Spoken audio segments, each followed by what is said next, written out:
Bismillahirrahmanirrahim. Assalamualaikum warahmatullahi wabarakatuh. Perkenalkan, nama saya Titi Putri Utami, NIM B1D11979 dari kelas 2019B.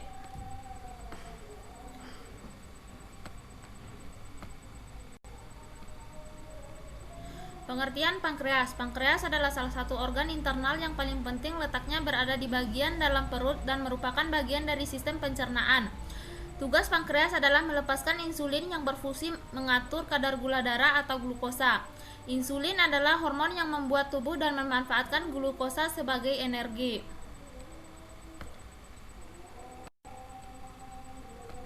Kemudian ada fungsi pankreas. Berikut dua fungsi utama pankreas. Yang pertama adalah fungsi eksokrin.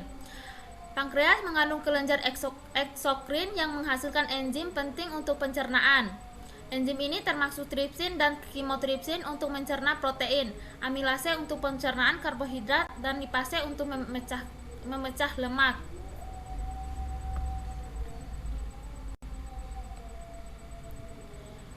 Kemudian berikut fungsi-fungsi hormon yang dihasilkan oleh pankreas. Yang pertama ada lipase. Enzim ini bekerja sama dengan cairan empedu yang diproduksi oleh hati untuk memecahkan lemak dalam makanan ketika tubuh tidak memiliki cukup lipase. Tubuh akan kesulitan menyerap lemak dan vitamin penting yang larut dalam lemak seperti vitamin A, D, E, dan K.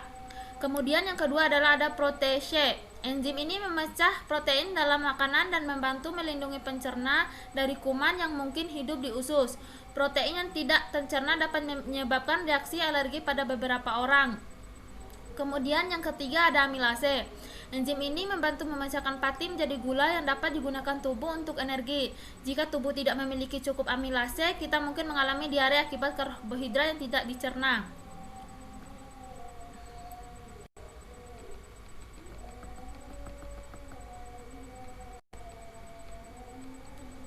Kemudian ada gambar fungsi pankreas eksokrin.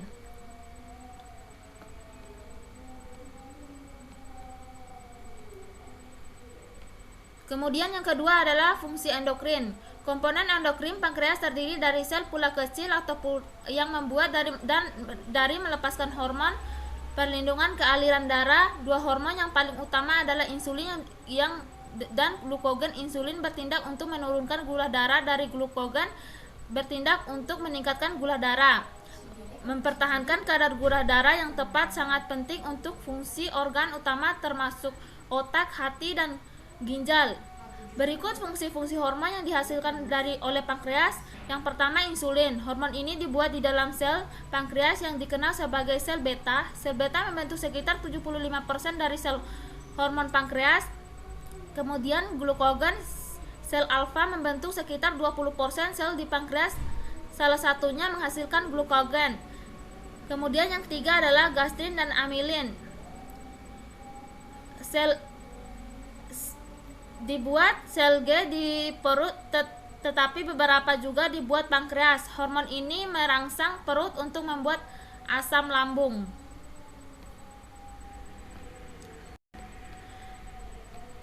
Kemudian ada gambar pankreas endokrin. Kemudian tahap pemeriksaan laboratorium, ada 3 tahap pemeriksaan laboratorium, yaitu tahap analitik. Tujuan pengendalian tahap analitik yaitu untuk menjamin bahwa hasil pemeriksaan spesimen dari pasien dapat dipercaya atau valid, sehingga klinis dapat menggunakan hasil pemeriksaan laboratorium tersebut untuk menegaskan diagnosis terhadap pasien. Kegiatan laboratorium yang dilakukan pada tahap analitik meliputi pemeriksaan spesimen, pemeliharaan dan kalibrasi alat, uji kualitas reagen, dan uji ketelitian atau ketetapan.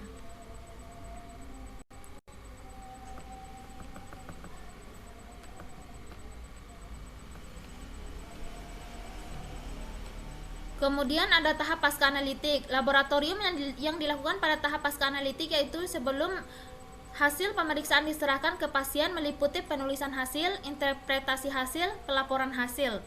Kemudian ada tahap praanalitik, yaitu kegiatan tahap praanalitik adalah serangkaian kegiatan laboratorium sebelum pemeriksaan spesimen yang meliputi 1. Persiapan pasien, 2. Pemberian identitas spesimen, pengambilan darah dan penampungan. 3. Spesimen, penanganan spesimen, pengiriman spesimen, dan pengelolaan dan penyiapan spesimen.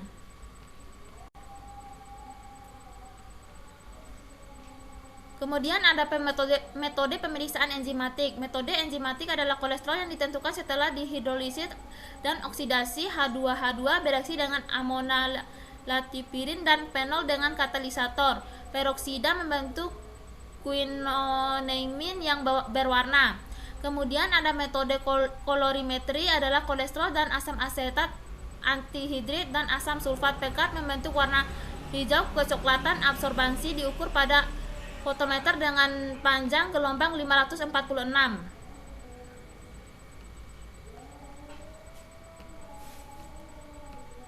Kemudian ada fotometer. Fotometer merupakan alat yang digunakan untuk mengukur absorbansi dengan cara melewatkan cahaya dengan panjang gelombang tertentu pada suatu objek kaca atau kuarsa yang disebut kuvet. Sebagian dari cahaya tersebut akan diserapkan dan sisanya akan dilewatkan.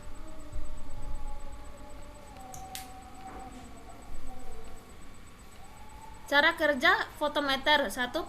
Persiapan sampel, yaitu 1. Fotometer disambungkan dengan sumber arus listrik. Yang kedua, tombol power on. Yang ketiga, instrumen dibiarkan stabil dengan didiamkan sekitar 10 menit. Yang keempat, selang persilatif dan pompa dihubungkan. Yang kelima, sebelum digunakan untuk analisis sampel, alat dicuci dahulu dengan aqueduct dengan cara selang aspirator dicelupkan ke dalam aqueduct, lalu tekan tombol washing pada monitor. Kemudian ada pengukuran sampel. Yang pertama adalah sampel diinkubasi selama 5-10 menit. Yang kedua adalah ukur blanko sampel dan standar. Yang ketiga, lakukan setup pada suhu kuvet. Yang keempat, blanko akan dihisap dan dianalisis hingga keluar hasil.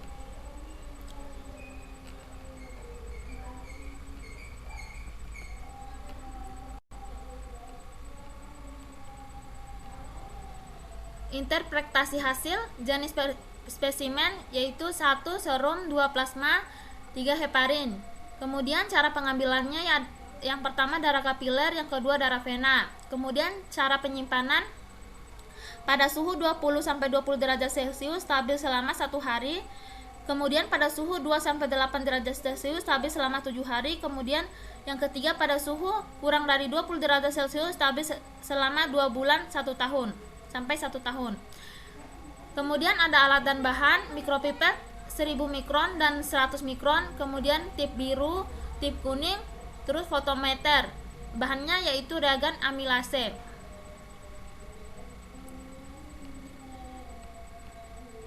Pasca analitik, interpretasi hasil peningkatan amilase dapat terjadi pada pankreatitis akut. Kemudian penurunan kadar amilase dapat terjadi pada pankreas akut yang sudah pilih hepatitis, sirosis hati, atau keracunan kehamilan.